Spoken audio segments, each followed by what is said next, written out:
tidak dipahami, yang saya kira mungkin tidak terpikirkan oleh kelompok-kelompok sebelah yang terkait dengan masalah sunnah. Artinya mereka mengajak kita kembali kepada Al-Quran dan sunnah. Saya kira ajakan itu memang benar, tapi yang tidak mereka pahami dan juga tidak mereka pikirkan ketika mereka hanya memfokuskan bahwa sunnah itu hanya sunnah Nabi. Sunnah itu ada 3.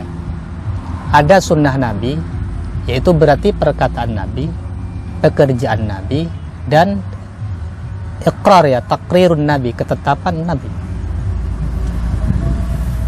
Kemudian sunnah itu juga ada sunnah khulafaur rasyidin, dan sunnah itu juga ada sunnah yang berarti thoriqoh, jalan yang baik, jalan baik yang itu tidak dilakukan oleh Nabi atau sahabat, namun itu merupakan jalan yang baik. Untuk sunnah Nabi itu ditegaskan dalam sabda Nabi sendiri, alaikum bisunnati, kata Nabi. Jadi Nabi di sini memerintahkan agar kita itu berpegang teguh kepada sunnah Nabi. Namun mereka tidak melanjutkan wa sunnatul khulafa'ir rasyidin, dan juga sunnahnya khulafa'ur rasyidin. Sehingga dengan demikian, karena mereka demikian, maka banyak sekali dari sunnah-sunnah khulafa'ur rasyidin yang kemudian mereka anggap bid'ah. Padahal yang merekomendasikan sebagai sunnah itu adalah Nabi sendiri. Alaikum bisunnati wa sunnatil khulafa'ir rasyidin. Semisal begini, semisal azan kedua di hari Jumat. Itu kan memang di masa Nabi gak ada. Itu digagas oleh khalifah yang ketiga, yaitu Sayyidina Utsman. Lah, kemudian mereka mengatakan itu bid'ah, itu tidak benar. Karena apa yang dilakukan oleh khulafaur rasyidin itu direkomendasikan oleh Nabi sebagai sesuatu yang sunnah. Nah, adzan kedua setelah adzan kedua di hari Jumat itu tidak dilakukan oleh Nabi, namun digagas dan dilakukan oleh Sayyidina Utsman.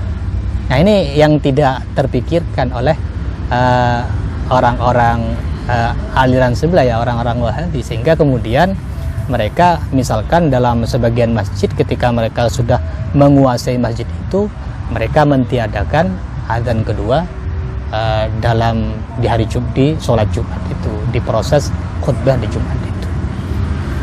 Contoh yang lain misalkan seperti tarawih, mereka juga mengatakan bahwa tarawih dilakukan secara berjamaah itu bid'ah, padahal itu dilakukan oleh Sayyidina Umar di masa Sayyidina Umar, khulafaur rasyidin. Nah, kalau dari konsep bahwa sunnah itu ada juga sunnah atau khulafaur rasyidin, maka berarti gagasan yang dilakukan oleh khulafaur rasyidin meskipun itu tidak dilakukan oleh Nabi, maka itu tetap dikatakan sunnah. Seperti adzan kedua yang dilakukan oleh Sayyidina Utsman dan mengumpulkan jamaah bertarawih seperti yang dilakukan oleh Sayyidina Umar.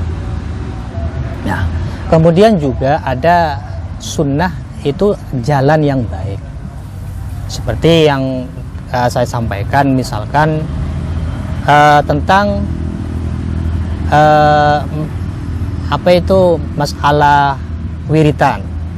Banyak hadis-hadis yang mengatakan misalkan barang siapa setelah sholat maktubah membaca subhanallah 33 kali, alhamdulillah 33 kali, kemudian Allahu Akbar 33 kali, dilanjutkan dengan membaca la ilaha illallah dan seterusnya itu, maka Allah akan mengampuni dosa-dosanya walau kana mithla zabadil bahri, meskipun dosa-dosa itu seperti buih ombak di laut. Nah, dari sini, dari adat yang dijelaskan ketika Rasulullah menganjurkan berzikir, maka kan orang-orang kemudian melakukan inisiasi. Kalau dulu di bahasa Nabi menghitungnya pakai ini kurma, pakai biji kurma. Kemudian di zaman sekarang orang-orang menghitungnya pakai tasbih. Bahkan sekarang kan sudah berkembang tasbih digital. Bahkan sekarang tasbih pun juga kita menggunakan HP ada. Dan ini merupakan sunnah atau thoriqoh yang artinya itu jalan yang baik. Oleh karena itu dalam sebuah hadis man sanna sunnatan hasanatan, itu maksudnya thoriqoh yang baik. Bukan dipahami sunnatan hasanatan itu berarti apa yang telah dilakukan Nabi. Karena nanti ketika itu diartikan apa yang telah dilakukan Nabi atau perkataan Nabi atau takrir dari Nabi, maka bagaimana dengan sunnatan sayyiatan? Berarti Nabi kan melakukan sunnah sayyi'ah. Oleh karena itu sunnatan hasanatan di sini itu maksudnya thoriqatan hasanah yang tidak dilakukan oleh Nabi atau bahkan mungkin tidak ditemukan di masa salaf. Seperti tadi masalah tasbih, ya kan? Itu kan mungkin Nabi tidak menggunakan apapun, hanya menghitung pakai jari-jari.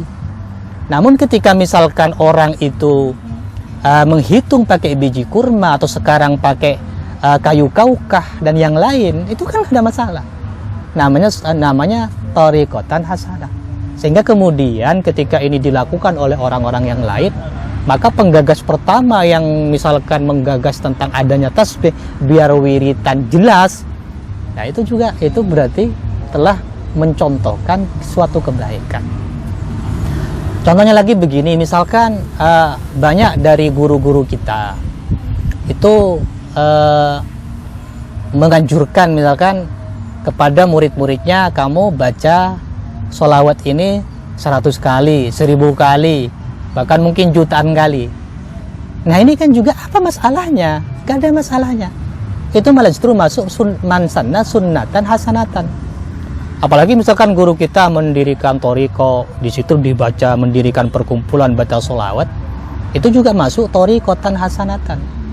Sehingga apa janji Allah, man sanna sunnatan hasanatan falahu ajruha wa ajru man amila ba'daha. Nah, makanya di sini sunnatan hasanatan ini jangan dipahami sunnah Nabi yang kemudian dihidupkan oleh kita yang ketika sudah mati dihidupkan. Tapi sunnatan hasanatan di sini thoriqatan hasanatan, dan sunnatan sayyiatan itu berarti thoriqatan sayyi'ah. Kalau ini sunnatan ini dikatakan sunnah Nabi, maka bagaimana dengan sunnatan kedua yang sayyiatan? Itu berarti kan. Nah oleh karena itu berarti sunnah itu ada 3.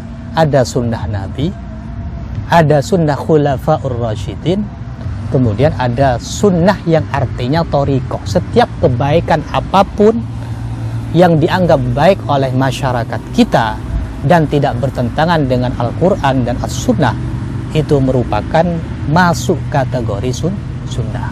Mungkin itu, terima kasih.